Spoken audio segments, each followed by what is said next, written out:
जय माता दी। आप सभी साथियों को चैत्र नवरात्रि पर भी ढेर सारी शुभकामनाएं।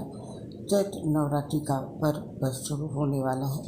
इस पोस्ट में आपके लिए हम लेकर आए हैं चैत्र नवरात्रि में लगने वाली आवश्यक पूजा सामग्री की जानकारी।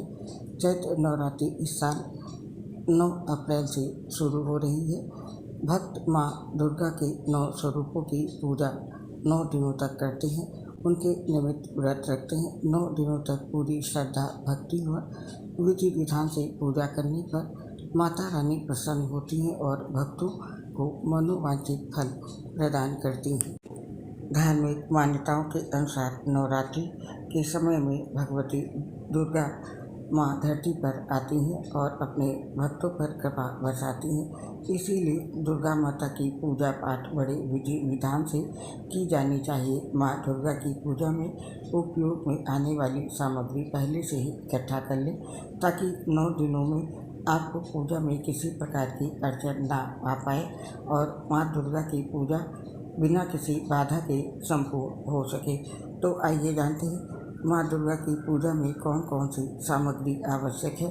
सबसे पहले नोट कर लीजिए कलश स्थापना में लगने वाली पूजा सामग्री की लिस्ट। इसमें चाहिए होगी जौ बोने के लिए मिट्टी का एक पात्र और साफ मिट्टी का एक छोटा घड़ा, कलश को ढकने के लिए मिट्टी का एक ढक्कन और गंगाजल, सुपारी 1 या 2 रुपये का सिक्का कलश में डालने के लिए, आम की पत्तियाँ, अक्षत, कच्चे चावल जिसे कहते हैं मौली, कलावा या रक्षा सूत्र एक ही चीज़ है, और जौ इतर वैकल्पिक है। आप चाहें तो यूज़ करें और चाहे तो इसे हटा सकते हैं।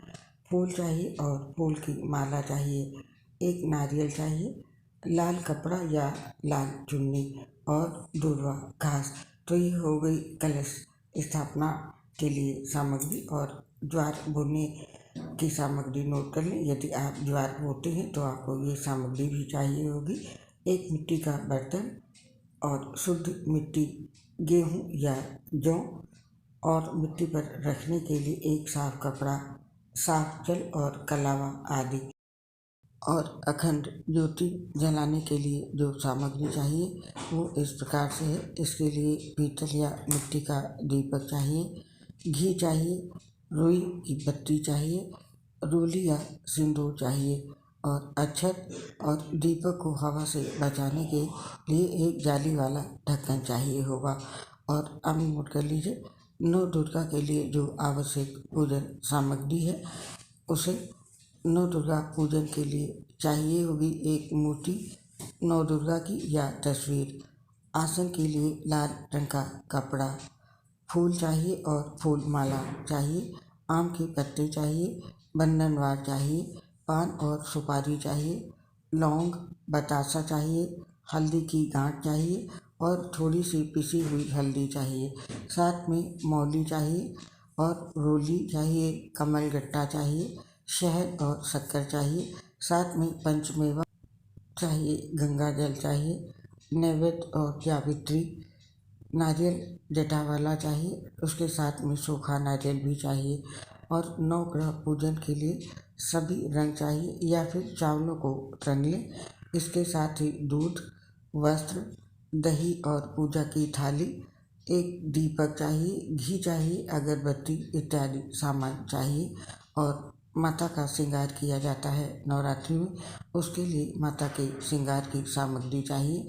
माता के लिए श्रृंगार में चाहिए लाल चुनरी, चूड़ी चाहिए, बिछिया, पायल चाहिए, माला चाहिए, कान की बाली चाहिए और नाक की नथ। इसके साथ और चाहिए सामान सिंदूर और बिंदी, मेहंदी चाहिए, काजल चाहिए, महावर या आलता चाहिए, नेल पॉलिश चाहिए और लिपस्टिक चाहिए, इत्र चाहिए।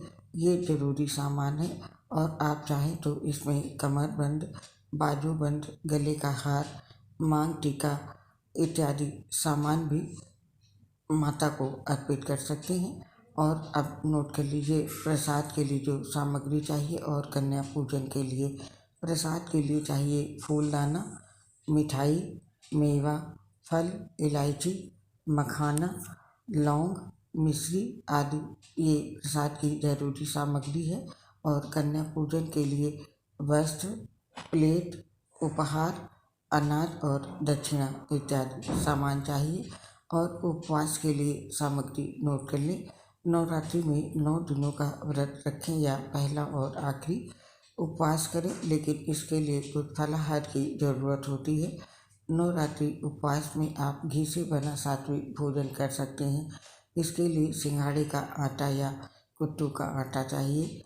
मूंगफली, मखाना, घी, आलू, लौकी, हरी मिर्च, व्रत में खाई जाने वाली सब्जियां और ताजे फलों की नवरात्रि से एक दिन पहले खरीदारी कर लें। ये थी नवरात्रि उपवास की सामग्री। और आप जानते हैं नवरात्रि में 9 दिन के हवन के लिए जरूरी सामग्री। नवरात्रि पर भक्त पूरे 9 दिन तक हवन करते हैं। इसके लिए मिट्टी का तांबे का हवन कुंड, आम की लकड़ी, काले तिल, रोली या कुमकुम, अक्षत, जौ, धूप, पंचमेवा, घी, लोबान, लौंग का जोड़ा, गूगल, कमलगट्टा, सुपारी, कपूर, हवन में चढ़ाने के लिए भोग, शुद्ध जल आचमन के लिए। तो दोस्तों ये हो गई चैत्र नवरात्रि की सभी आवश्यक पूजा की सामग्री। इन्हें आप नवरात्रि शुरू होने से पहले ही अपने घर ले आएँ, ताकि आपको पूजा में किसी तरह की कोई अड़चन ना आए, आपकी पूजा बिना किसी बाधा के पूरी हो सके। तो दोस्तों अब इस पोस्ट को समाप्त करने की आपसे आज्ञा चाहते हैं। आप और आपके पूरे परिवार पर माता रानी का आशीर्वाद सदैव बना रहे, इस कामना के साथ इस पोस्ट को समाप्त करने की आज्ञा चाहते हैं। आप सभी को चैत्र नवरात्रि पर्व की ढेर सारी शुभकामनाएं और मेरी प्यार भरी राधे राधे। आपसे अपनी एक प्रॉब्लम शेयर करना चाहते हैं। हम लीवर सोसिस सहित गंभीर बीमारी से परेशान हैं। इससे पोस्ट बनाने में दिक्कत होती है। सांस फूलने की वजह से आवाज़ सही नहीं आती है। इसके लिए हमें क्षमा करें और अपना सहयोग हमारे साथ बनाए रखिए। आप सभी का इसके लिए हृदय से बहुत बहुत धन्यवाद। जय माता दी, जय श्री राधे कृष्ण, राधे राधे।